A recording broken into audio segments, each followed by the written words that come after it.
Bonjour et bienvenue, voici notre tour d'horizon économique, géopolitique, sanitaire et boursier. Nous sommes le mardi de juin et pour comprendre comment tourne la planète finance, un lieu d'euphorie complète, c'est sur la bourse au quotidien et nulle part ailleurs. L'épisode du jour s'intitulera « Ne manque plus qu'un bon reconfinement et 500 milliards d'euros de plus ». Alors pour les 500 milliards, vous n'aurez pas à attendre très longtemps. Ce chiffre devrait être confirmé, validé par la BCE qui devrait étendre son programme d'achat de créances, on va dire en difficulté, le fameux PEP, et programme qui sera probablement porté à 1000 milliards. Alors, ces 500 milliards supplémentaires ne sont pas nouveaux puisque la rumeur circule déjà depuis une bonne semaine et a déjà justifié les hausses antérieures. Mais bon, chaque fois que vous ressortez le même argument, c'est un petit peu comme un bébé dans son berceau, vous lui faites et ça le fait rire à chaque fois. Et le marché est une sorte de gros nourrisson. Du moment qu'on lui brandit le biberon avec les milliards de dollars ou les milliards d'euros de la BCE, il se met à sourire. Et si on lui fait des grimaces, eh bien, il rit à gorge déployée. Et ainsi, ce tout petit enfant évite de s'effrayer pour les méchants Chinois qui menacent de ne plus acheter autant de soja et de travers de porc que ce à quoi il s'était engagé dans les accords de phase 1, laborieusement négociés par Donald Trump pendant plus de 18 mois. Et puis ils vont évidemment ne pas du tout s'alarmer du climat insurrectionnel qui règne dans beaucoup de villes américaines, puisqu'on en était, je crois, à 150, ou avec des manifestations, des émeutes ou des pillages. Alors, nul ne doute que les pillages soient regrettables et doivent être réprimés, sauf que le discours de fermeté adopté par Donald Trump passe complètement à côté du problème. Le problème, ce n'est pas que quelques voyous antifa aillent cambrioler la boutique Nike ou le supermarché du coin. Le problème, c'est que plus de 40 millions d'Américains ont perdu leur emploi et que d'après la fête d'Atlanta, il pourrait être 36 à 40% à ne pas retrouver leur job d'ici la fin de l'année. Et la précarité ne fait que monter, elle s'est d'ailleurs fortement aggravée sous Donald Trump, le champion de l'emploi. En fait, c'est le champion des mini-jobs. Donald Trump, c'est le champion de l'ubérisation de l'économie. C'est le champion des places de garçons de café, de personnes qui servent le petit déjeuner le matin. Tout ça a été comptabilisé comme des jobs, mais ça n'en sont pas et ça n'en sera plus. Donc, vouloir réduire les émeutes à une manipulation de l'ultra-gauche, voire pourquoi pas des Russes, des Iraniens, des Chinois, des Tasmaniens, ça va peut-être abuser l'électeur de base de Donald Trump, mais enfin, je pense que personne n'est vraiment dupe, que depuis la crise de 2009, on n'est jamais vraiment sorti d'une situation d'évaluation, de déclassement des classes moyennes, parce que toute la richesse additionnelle est captée par les 1%.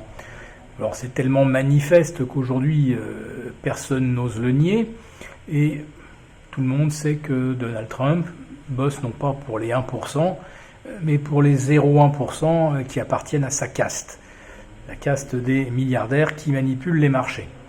Et de la manipulation, il y en a beaucoup, puisqu'une nouvelle fois, le CAC 40 rouvre sur un gap à la hausse, ce qu'il avait fait la veille. Il rouvre sur un gap de 2% et puis ne gagne plus rien. Et aujourd'hui, il gagne un peu plus de de 50 points à l'ouverture, et puis derrière, il arrive à grappiller encore un peu de terrain. Mais enfin, grosso modo, on va dire que les jeux sont faits, et que ça se passe durant la nuit. J'ai regardé l'évolution des futurs sur le CAC 40, il s'est remis à booster vers 3 heures du matin. Voilà.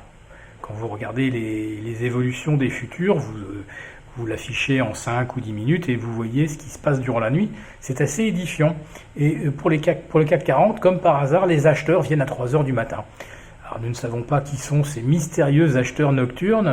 Néanmoins, ils sont très efficaces parce que lorsque, à l'ouverture, vous avez des gaps à la hausse, bien, toute la gestion algorithmique paye.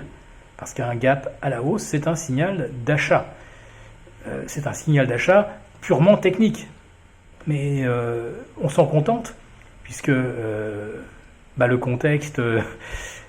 contexte macroéconomique ou social, il inciterait plutôt à la prudence.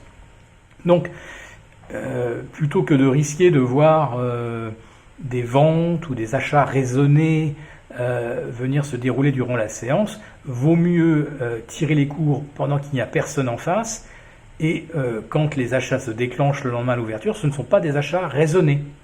Donc comme ça, on est à peu près certain que la hausse des indices va pouvoir se perpétuer de jour en jour, de gap en gap.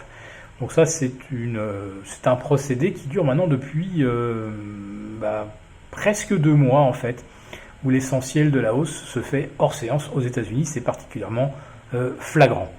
Alors quand on a des émeutes aux États-Unis, qu'on a la Chine qui ne se laisse pas du tout intimider par Donald Trump et explique qu'ils ne vont pas se conformer aux accords négociés, on finit par se dire que pour que les marchés aillent plus haut, finalement, il faudrait un nouveau confinement.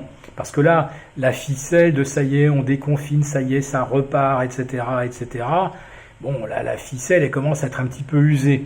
Donc si on veut que ça aille plus haut, il faudrait que pour une raison ou pour une autre, alors je ne sais pas, le couvre-feu par exemple, lié aux émeutes, on referme l'économie américaine et à ce moment-là, on pourra se remettre à miser sur 1000 milliards, 2000 milliards, 3000 milliards de plus de la part de la Federal Reserve.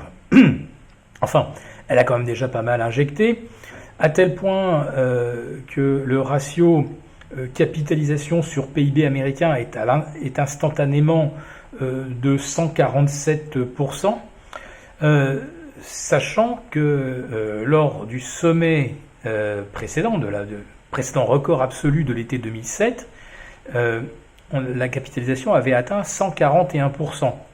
Donc on est aujourd'hui au-delà de la capitalisation du ratio de 2007, mais surtout, cette capitalisation, ce ratio, il a été calculé par rapport à un PIB américain qui aujourd'hui est grosso modo un petit peu équivalent à celui qu'il était fin 2019. Or, dans quelques mois, on sera nettement en dessous. Ce qui veut dire qu'aujourd'hui, le ratio de capitalisation par rapport à l'état de l'économie, dans 6 mois, on est en fait au-delà de 150%. Bon, ce n'est possible que grâce à l'argent de la Federal Reserve, donc c'est de l'argent magique, mais attention, il y a vraiment beaucoup trop de gens aujourd'hui qui croient à la magie. Voilà, c'est toute petite mise en garde. Nous vous retrouvons demain et jeudi pour notre prochain live. À très bientôt.